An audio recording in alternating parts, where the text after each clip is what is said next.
প্রিয় সুধী, আসসালামু আলাইকুম। আমি ডাক্তার মোহাম্মদ আব্দুল মান্নান, সিনিয়র প্রভাষক, Manikganj homeopathic medical college, senior consultant, homeopathic foundation hospital, Kazipara, Mirpur, Dhaka. আজকে আপনাদের সাথে খুবই গুরুত্বপূর্ণ একটি বিষয় নিয়ে কথা বলতে যাচ্ছি। বিষয়টি হচ্ছে যে প্রস্রাবের সাথে বীর্য যাওয়া, যেটাকে আমরা বলতে পারি যে সিমেন ইন দ্য ইউরিন বা স্পারমেটুরিয়া। এই যে প্রস্রাবের সাথে বীর্য যাওয়া, প্রস্রাবের সাথে কেন বীর্য যাবে, তাই না? প্রস্রাবের সাথে বীর্য যাওয়া কোনো স্বাভাবিক ঘটনা না, এটা একটা অস্বাভাবিক ঘটনা।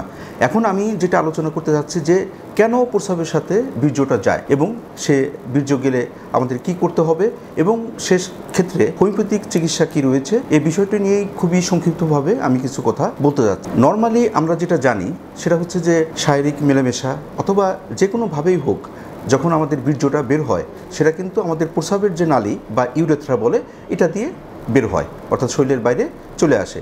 অর্থাৎ আমাদের প্রস্রাবের যে নালী, অর্থাৎ যে নালী দিয়ে বা যে পথ দিয়ে আমরা প্রস্রাব করি, সেই পথ দিয়েই আমাদের বীর্যটা শারীরিক মেলামেশা বা অন্য কোনোভাবে যদি সেক্সুয়ালি হয় তখন কিন্তু এটা ইজাকুলেশন হয় বা বের হয়ে আসে। কিন্তু কিছু ক্ষেত্রে দেখা যায় যে প্রস্রাবের নালী দিয়ে বীর্যটা না বের হয়ে সেটা উল্টা দিকে চলে যাচ্ছে, অর্থাৎ আমাদের যে মূত্রথলি, সেই মূত্রথলিতে চলে যাচ্ছে। তাহলে স্বাভাবিকভাবে যখন এটা মূত্রথলিতে চলে যায়, সেক্ষেত্রে শুধুমাত্র এটা হতে পারে যে মূত্রথলিতে যেহেতু প্রস্রাব থাকে, ওই প্রস্রাবের সাথে বীর্যটা বের হয়ে আসে। আমাদের প্রস্রাবের নালী দিয়ে না বের হয়ে বীর্য মানে মূত্রথলিতে চলে যাচ্ছে, এই ঘটনাটাকে বলা হয় রেট্রোগ্রেড ইজাকুলেশন, অর্থাৎ উল্টা দিকে ইজাকুলেশন। যেটা এখন এই যে রেট্রোগ্রেড ইজাকুলেশন, এটা কেন ঘটছে? সেটা হচ্ছে যে স্বাভাবিকভাবে যেটা হয়, আমাদের যে মূত্রথলি রয়েছে, ওই মূত্রথলির নেক বলে, ওখানে এক ধরনের একটা মাসেল রয়েছে যেটা অনেকটা ভালভের মতো কাজ করে। ভালভ মানে এটা ধরে রাখার একটা ব্যাপার। অর্থাৎ ওই মাসেলটা কি করে, আমাদের যখন স্বাভাবিকভাবে বীর্য নিঃসরণ হয় তখন হয় কি, ওই মাসেলটা ওই ব্লাডার নেককে ক্লোজ করে রাখে, আবদ্ধ করে রাখে, আটকায় রাখে। এর ফলে হয় কি, সেই বীর্যটা উপরের দিকে উঠতে পারে না। কিন্তু কোনো কারণে ওই যে ব্লাডার নেকের যে মাসেলটা যদি কোনো বা ভালভটা যদি কোনো কারণে ক্ষতিগ্রস্ত হয়, তাহলে হয় কি, সে কিন্তু ওইভাবে আর ওই ব্লাডার নেককে ওইভাবে আর ক্লোজ করে রাখতে পারে না, হ্যাঁ, ওইভাবে আর টাইট ফিটিং করে রাখতে পারে না। এর ফলে দেখা যায় যে বীর্যটা উল্টা দিকে অর্থাৎ আমাদের মূত্রথলিতে চলে যায়। এইটাই হচ্ছে প্রধান কারণ। এখন কি কারণগুলোর জন্য আমাদের এই মূত্রথলির ব্লাডার নেকের মাসেলটা বা ভালভটা দুর্বল হয়ে যায়, সেই কারণগুলোর মধ্যে প্রধান কারণ হচ্ছে মেডিকেশনস, অর্থাৎ কিছু ওষুধপত্র রয়েছে যে ওষুধগুলোর কারণে এ ধরনের ঘটনা ঘটে থাকে। অর্থাৎ যাদের প্রোস্টেটের সমস্যা থাকে তাদের সাধারণত তারা প্রোস্টেটকে ঠিক করার জন্য কিছু ওষুধ ব্যবহার করে, অর্থাৎ প্রস্রাবটা ক্লিয়ার হওয়ার জন্য কিছু ওষুধ ব্যবহার করে।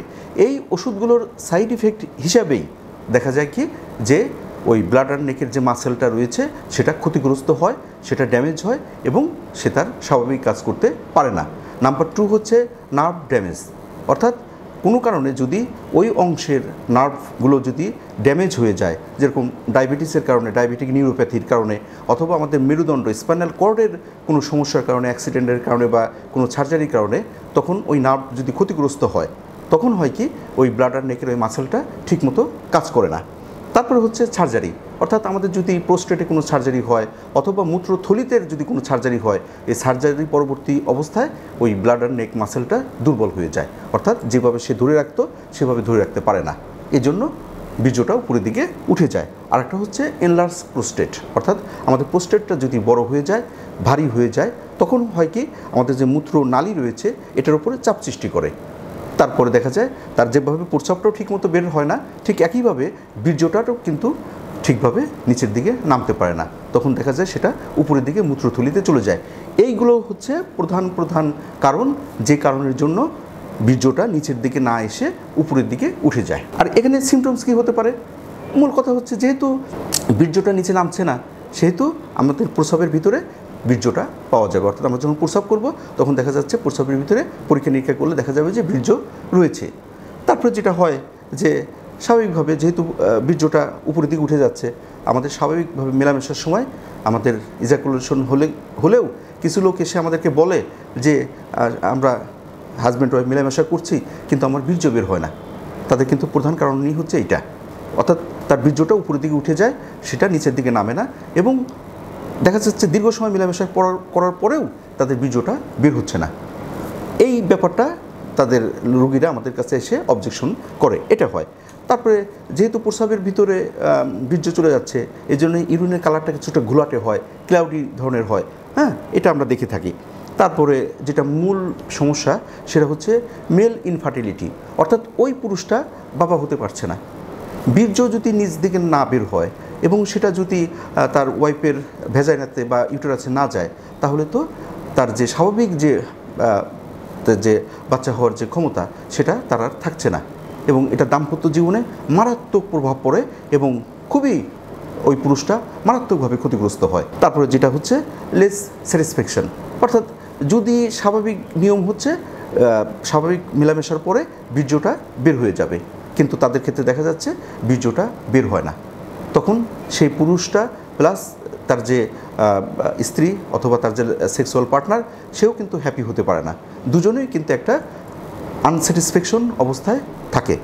এইভাবে দেখা যায় কি যে প্রস্রাবের সাথে যদি বীর্য যায় তাহলে কিন্তু এই ধরনের সমস্যা হয়ে থাকে, বা আমরা আমাদের রোগীদের কাছ থেকে এই ব্যাপারগুলো লক্ষ্য করে থাকি। তাহলে পরিশেষে যেটা বলতে চাই, তাহলে এর চিকিৎসা কী হতে পারে?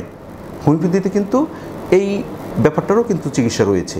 আমাদের কাছে অনেক পেশেন্ট আসে যারা এসে বলে আমি মেলামেশা করি, আমার বীর্য বের হয় না। তখন আমরা দেখা যায় যে সে হয়তো কোনো ওষুধ খাচ্ছে, তার সাইড ইফেক্ট হিসাবে এই সমস্যাটা হচ্ছে, অথবা তার প্রোস্টেট বড় হয়ে গেছে, তার সাইড ইফেক্ট হিসাবে এই ব্যাপারটা হচ্ছে, অথবা পরীক্ষা নিরীক্ষা করার পরে দেখা যাচ্ছে যে স্বাভাবিকভাবে তার বীর্যটা বের হচ্ছে না। এবং আরও কিছু কারণ রয়েছে, সেই কারণগুলো উদ্ঘাটন করে তার সামগ্রিক অবস্থা বিবেচনা করে যদি হোমিওপ্যাথিক ওষুধ দেওয়া হয় তাহলে কিন্তু এই সমস্যাটাও দূর করা সম্ভব। এবং আমার বাস্তব অভিজ্ঞতা আমি দেখেছি এ ধরনের পেশেন্ট আমার কাছে আসে এবং তারা কিন্তু ভালো হয়ে যায়। তাই আমি বলবো যাদের এর সমস্যা রয়েছে বা যেসব পুরুষ ভাইদের এই সমস্যা রয়েছে তারা হোমিওপ্যাথিক ওষুধ গ্রহণ করুন এবং আপনি এই সমস্যা থেকে নিজেকে মুক্ত করুন, আপনার স্বাভাবিক সেক্সুয়াল লাইফে ফিরে আসুন এবং আপনি যে পুরুষ বন্ধাত্বের দিকে চলে যাচ্ছেন এটা থেকে নিজেকে মুক্ত করুন। তাহলে আজকে এই পর্যন্তই। আপনারা ভালো থাকুন, সুন্দর থাকুন। আল্লাহ হাফেজ।